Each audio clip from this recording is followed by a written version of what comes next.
Hello, welcome to Key Design. My name is Chad, and today I feel like dissecting a little game called Geometry Dash. Screw this game.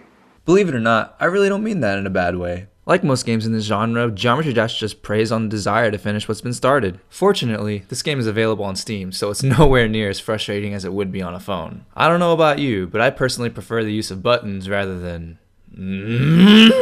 But whether you use a touchscreen, buttons, or mouse, you'll more likely want to gouge your eyes out because you're going to die, start over, die, start over, and wait for it?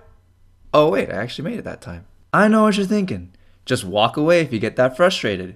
Well, it isn't that simple. Man, I sort of sound like a drug addict, don't I? It's just hard for me to walk away because this game design is just really well thought out. You see, Geometry Dash has such a simple concept, but there are numerous things that make the experience super addicting, and the music is what stands out the most. Each stage has an obstacle course that's built to fit the rhythm of the song that's playing in the background, pretty much making music the center point of the level design. But the game also decides to put traps on certain beats so that you don't fully rely on the music to complete the level. I mean, it is an obstacle course, so no real complaints there. And because the majority of the songs are so catchy, the main drive to finish a level is to hear the entirety of the song. The music isn't the only thing that's great about this game though. The actual obstacles are what make a game about going from point A to point B so fun. As if that wasn't obvious enough. And the developers were nice enough to introduce one new obstacle/mechanic for every new level you play. The only nice thing they did for us. My favorite obstacle has to be the glowing circle that acts as a potential jump if you decide to use it. And depending on the color of the circle, you can either jump, hop, or switch gravity. But the reason I love these so much is because in later levels, they start replacing simple platforms to make the stage a lot less straightforward. I mean, look at this! My fingers went crazy! So when you get to these levels, you'll start to see a pretty good difficulty spike if you start to get used to the jump sequences. But the real difficulty comes from the other sequences that come up during the course of a stage. You'll more likely than not come across one that you're just completely and utterly garbage at doing. And for me, it happens to be the first one you ever come across. The rocket ship sections. How do you control this thing? Wait, what? It's upside down now? I don't know what it is about this section, but the spaceship, the wheel thing, and the switch gravity weren't really that hard to get used to.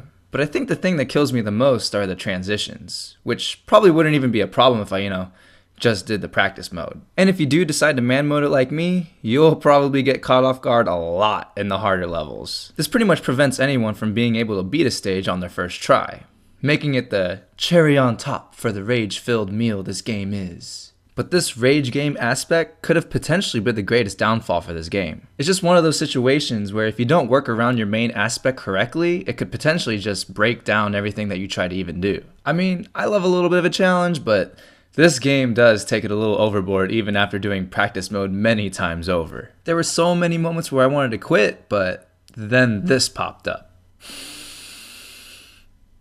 Okay, screw you, I'm gonna beat this level. For some reason, this simple line of text, something that really shouldn't have any impact whatsoever, made me want to beat each stage even more. And I feel like Geometry Dash did this perfectly when compared to the Impossible game. It just pops up to remind you of how many times you messed up and puts even more pressure on you to beat the stage so you won't be reminded again. Think of it like a slap in the face. Once it happens, you want to rip the other person's head off, and you can only do that by beating the living crap out of them. But you shouldn't do that, because that's bad. And if you get slapped again, well, the feeling gets escalated even more. So imagine getting slapped 20, 50, maybe 100 times in a row.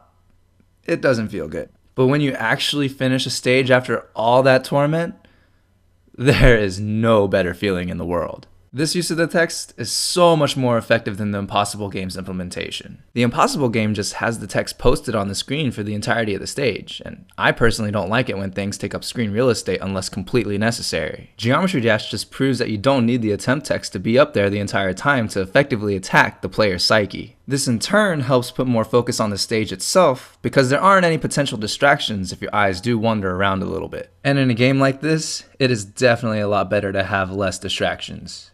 So yeah, Geometry Dash is definitely something else. I usually tend to stay away from games like this, but this time around, I really couldn't resist. Geometry Dash, hands down, is a great example of having a really simple concept and aspect, but building on top of it with really fun and entertaining mechanics to help make a migraine-inducing game.